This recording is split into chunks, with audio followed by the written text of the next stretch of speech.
കുറച്ചു നേരം മുന്നേ ഇങ്ങനെ ഇൻസ്റ്റ തോണ്ടിക്കൊണ്ടിരുന്നപ്പോഴത്തേക്ക് ഞാൻ പെട്ടെന്ന് ഒരു ന്യൂസ് കണ്ട്. അഭിനയിക്കാൻ അവസരം വാഗ്ദാനം ചെയ്ത് പീഡിപ്പിച്ചു, നടൻ നിവിൻ പോളിക്ക് പീഡന കേസ് എന്ന് പറഞ്ഞിട്ടൊരു സംഭവം ഞാൻ കണ്ടു. അപ്പൊ ഞാനിങ്ങനെ പെട്ടെന്ന് എന്റെ മൈൻഡിനകത്തേക്ക് വന്നതെന്ന് പറഞ്ഞാൽ പുള്ളിക്ക് തന്നെ മര്യാദയ്ക്ക് പടമില്ലാണ്ടിരിക്കുന്നതാണ്. അപ്പോഴാണ് പുള്ളി വാഗ്ദാനം നൽകിയിട്ട് അവസരം കൊടുക്കാന്ന് പറഞ്ഞ് വാഗ്ദാനം നൽകി പീഡിപ്പിച്ചു എന്നൊക്കെ പറഞ്ഞ് കേസ്. അപ്പൊ ഇതുവരെ നമ്മൾ ഈ ഹേമ കമ്മിറ്റിയുടെ സംഭവമൊക്കെ വന്നപ്പോഴാണെങ്കിൽ നമ്മൾ കണ്ടതെന്ന് പറഞ്ഞ് യുവ നടന്മാർക്കെതിരെ ഈ ഒരു കേസ് അധികം കണ്ടിട്ടുണ്ടായില്ല. കൂടുതൽ നമ്മൾ കണ്ടേക്കണതെന്ന് പറഞ്ഞ് ഈ തലമൂത്ത അപ്പന്മാരായിട്ടുള്ള ആൾക്കാർക്കെതിരെയൊക്കെയാണ് ഈ കേസും കാര്യങ്ങളൊക്കെ കണ്ടത്. പക്ഷെ ഇപ്പൊ അതേ നിവിൻ പോളിക്കെതിരെയും കേസ് വന്നേക്കാണ്.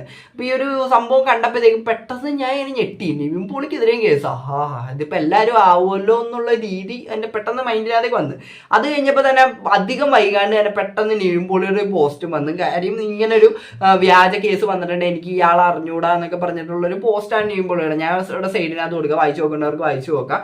അപ്പൊ അത് കഴിഞ്ഞപ്പോൾ പുള്ളി അവിടെ കൊണ്ട് നിർത്തിയില്ല. അതായത് ഇപ്പൊ ഇങ്ങനെ ഒരു കേസ് വരുമ്പോഴത്തേക്കും ഇപ്പൊ നമ്മുടെ ഭാഗത്ത് തെറ്റുണ്ടെന്ന് തോന്നണമെങ്കിൽ നമ്മൾ എന്താ ഒളിച്ചോടാനേ ശ്രമിക്കുള്ളൂ. അല്ലാണ്ട് അതിനെ ഫേസ് ചെയ്യാന്നുള്ളത് നമ്മുടെ ഭാഗത്ത് തെറ്റില്ലാന്ന് തോന്നണ ആൾക്കാർ മാത്രമേ അതിനെ ഫേസ് ചെയ്യാനായിട്ട് നിൽക്കുള്ളൂ. അപ്പൊ ആ ഒരു കാര്യത്തിനകത്ത് ഞാൻ നിവിൻ പോളിനെ എന്തായാലും അപ്രീഷിയേറ്റ് ചെയ്യും. കാര്യം ഇങ്ങനെ ഒരു കേസ് വന്നപ്പോഴത്തേക്കും പുള്ളി ഒളിച്ചോടാൻ നോക്കിയില്ല. പുള്ളി അപ്പൊ തന്നെ പ്രസ് മീറ്റ് കൊടുത്തിട്ട് പുള്ളിക്ക് പറയാനുള്ള കാര്യങ്ങൾ അപ്പൊ തന്നെ പറഞ്ഞ്. അപ്പൊ നമുക്ക് പുള്ളിയുടെ ആ പ്രസ് മീറ്റ് ഒന്ന് കണ്ടു നോക്കാം. എന്നിട്ട് കണ്ടിട്ട് നമുക്ക് അതിന്റെ കൂടെ തന്നെ പറയാനുള്ളതും കൂടെ പറയാം. ഇങ്ങനെ ന്യൂസ് ഇങ്ങനെ കണ്ടു, മാധ്യമങ്ങളിലൂടെയാണ് കണ്ടത്. അങ്ങനെ ഒരു പെൺകുട്ടീനെ എനിക്കറിയില്ല, ഞാൻ കണ്ടിട്ടില്ല, ഞാൻ അവര് സംസാരിച്ചിട്ടില്ല. ഹലോ,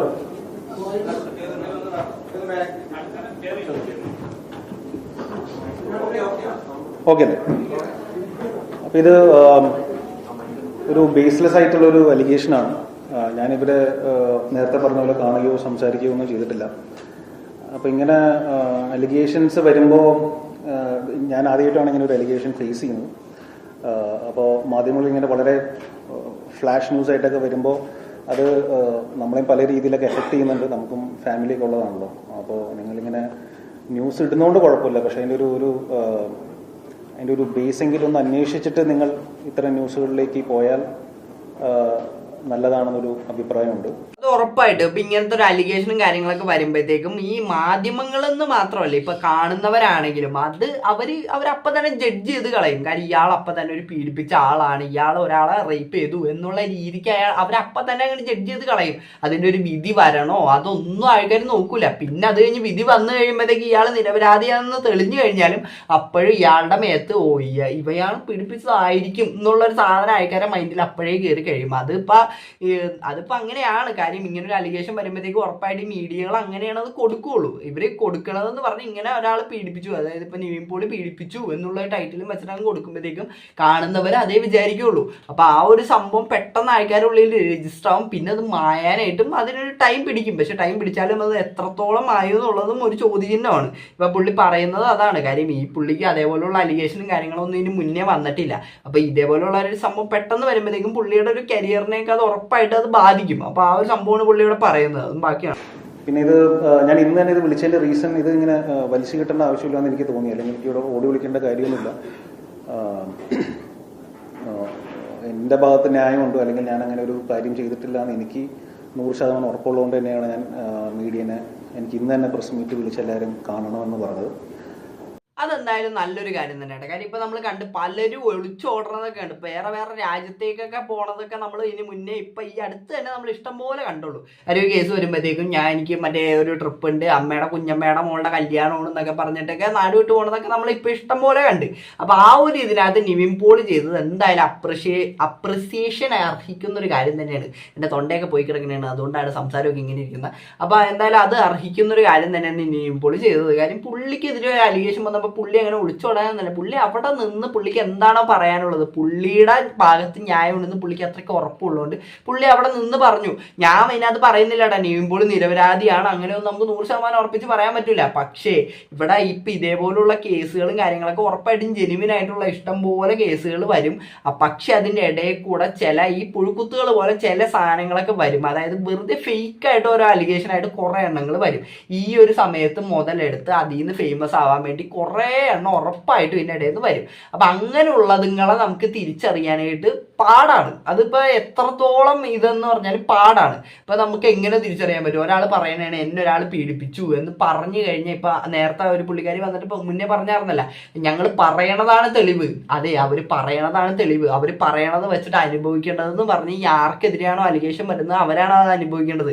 അതിപ്പോൾ ഒരു ഫേക്ക് കേസാണെങ്കിലും അനുഭവിക്കേണ്ടത് ആ ആക്ടറാണ്. അപ്പം അവർക്ക് വേണ്ടി സംസാരിക്കാനായിട്ട് പലരും ഇല്ലാണ്ട് ഉള്ള ഒരു അവസ്ഥ വരുന്നുണ്ടെന്ന് എനിക്ക് തോന്നുന്നുണ്ട്. അപ്പം ബാക്കിയുണ്ടോ?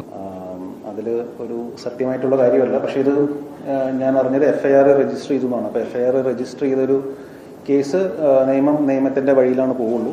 അപ്പോൾ നിയമത്തിൻ്റെ എല്ലാ വഴികളിലൂടെയും ഞാൻ സഞ്ചരിക്കേണ്ടി വരും. അത് എത്ര നാളെന്ന് പോകുമെന്ന് എനിക്കറിയില്ല. പക്ഷേ ഞാനും തിരിച്ചും നിയമപരമായിട്ട് അത് ഫൈറ്റ് ചെയ്യും.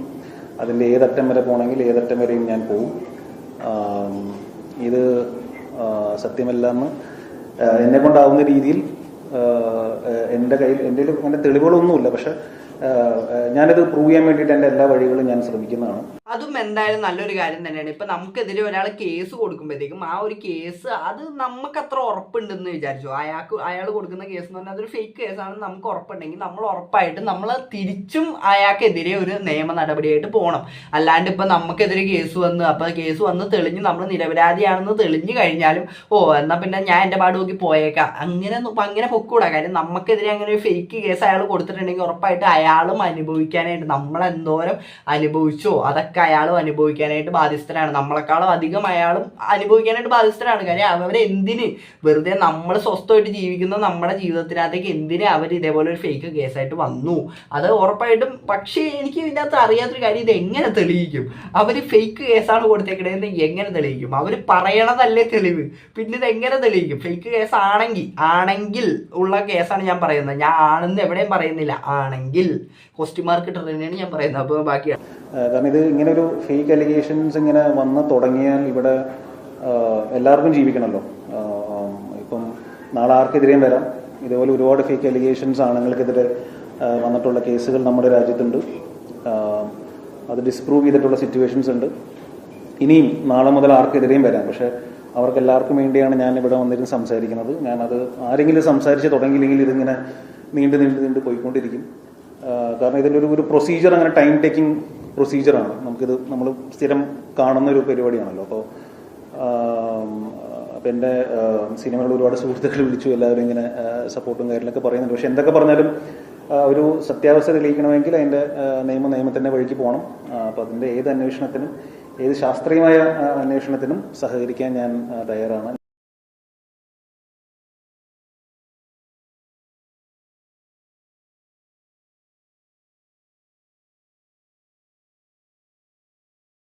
ഓക്കെ, അപ്പൊ അതാണ് നിവിൻ പോളി പറഞ്ഞത്. അപ്പൊ പുള്ളി ക്ലിയർ ആയിട്ട് പുള്ളിക്ക് പറയാനുള്ള കാര്യങ്ങൾ പുള്ളി പറഞ്ഞ്. അപ്പൊ പുള്ളിയുടെ ഈ ഒരു പറയണതൊക്കെ കേട്ടിട്ട് എനിക്ക് പുള്ളിക്കാരി ഇങ്ങനെ ഇപ്പൊ ഒരാൾ തെറ്റ് ചെയ്തിട്ടുണ്ടെങ്കിൽ ഇങ്ങനെ വന്നിരുന്ന് പറയുന്നൊന്നും എനിക്ക് തോന്നണില്ല. അപ്പൊ അതുകൊണ്ട് തന്നെ നിവിൻ പോളി അന്നും പറഞ്ഞ് നമുക്ക് 100% നിവിൻ പോളി തെറ്റുകാരനല്ല എന്നും പറയാൻ പറ്റില്ല. കാര്യം ഇങ്ങനെ അലിഗേഷൻ നിൽക്കുന്നതുകൊണ്ട് തന്നെ നമുക്ക് ഉറപ്പായിട്ടും ഒന്നും പറയാൻ പറ്റാത്തൊരു അവസ്ഥയിലാണ് നിൽക്കുന്നത്. പിന്നെ ഇത് കഴിഞ്ഞിട്ട് ഈ ഒരു പ്രസ് മീറ്റ് വന്നതിന് പുറകെ തന്നെ വന്നൊരു വേറെ ന്യൂസാണ്. 6ാം പ്രതിയാണ് നിവിൻ പോളി. നിവിൻ പോളി നിങ്ങളെ ശാരീരികമായി ഉപദ്രവിച്ചു എന്നാണ് നിങ്ങൾ പരാതിയിൽ പറഞ്ഞിരിക്കുന്നത്.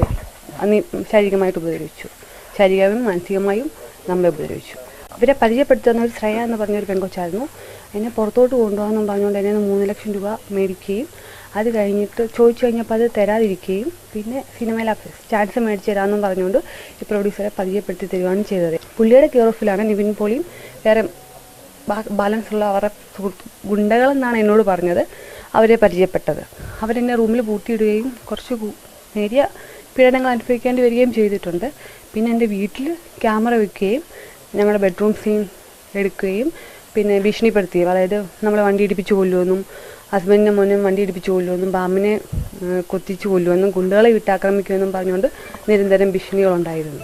6ാം പ്രതിയാണ് നിവിൻ പോളി. നിവിൻ പോളി നിങ്ങളെ ശാരീരികമായി ഉപദ്രവിച്ചു എന്നാണ് പുള്ളിക്കാരി പുള്ളിക്കാരിയുടെ സൈഡിൽ ഉറച്ചു നിൽക്കണം. കാര്യം അവരുടെ ഭാഗത്ത് ന്യായം ഉണ്ടെന്ന് അവർക്ക് അത്രയും ഉറപ്പുണ്ടെങ്കിൽ, അവർക്ക് ഇതേപോലുള്ള ഒരു ദുരനുഭവം നേരിട്ടിട്ടുണ്ടെന്ന് അവർക്ക് അത്രയും ഉറപ്പുണ്ടെങ്കിൽ അവർ അവരുടെ ഭാഗത്ത് തന്നെ ഉറച്ചു നിൽക്കണം. അതിനകത്തൊന്നും ഒരു തർക്കവും ഇല്ലാത്തൊരു കാര്യം തന്നെയാണ്. ഇപ്പം നിവിൻ പോളി അതേപോലുള്ള ഒരു കാര്യം ചെയ്തിട്ടുണ്ടെങ്കിൽ ഉറപ്പായിട്ട് നിവിൻ പോളി ശിക്ഷ അർഹിക്കുന്നുണ്ട് എന്ന് തന്നെയാണ് ഞാൻ പറയുന്നത്. അല്ലാണ്ട് അപ്പം ഞാനായിട്ട് ന്യായീകരിക്കൊന്നുമില്ല.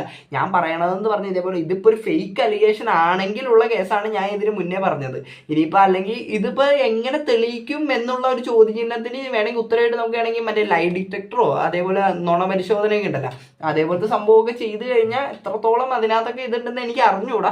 അതിൻ്റെ ശാസ്ത്രീയപരമായിട്ടുള്ള വശങ്ങളൊന്നും എനിക്ക് അറിഞ്ഞുകൂടാ. എന്തായാലും പുള്ളി നിയമപരമായിട്ട് പോട്ടെ എന്ന് തന്നെയാണ് ഞാൻ പറയുന്നത്. ഈ പുള്ളിക്കാരി നിയമപരമായിട്ട് പോട്ടെ. അപ്പോൾ നമുക്ക് ഇതിൻ്റെ വരും അപ്ഡേറ്റുകളൊക്കെ നമുക്ക് കണ്ടു തന്നെ അറിയാം. അപ്പോൾ ഇത്രത്തോളമാണ് ഞാൻ ഈ വീഡിയോ എടുക്കുന്ന വരെ വന്നേക്കുന്ന അപ്ഡേറ്റുകൾ. അപ്പോൾ എന്താണ് ഇതിനെപ്പറ്റി നിങ്ങൾക്ക് പറയാനുള്ളത്? വീഡിയോയുടെ താഴെ കമന്റ് ആയിട്ട്. അപ്പോൾ വീഡിയോ ഇഷ്ടപ്പെട്ടാൽ മാത്രമല്ല സബ്സ്ക്രൈബ് ചെയ്യുക. എല്ലാവർക്കും അടുത്തൊരു വീഡിയോ കാണുന്നതായിരിക്കും.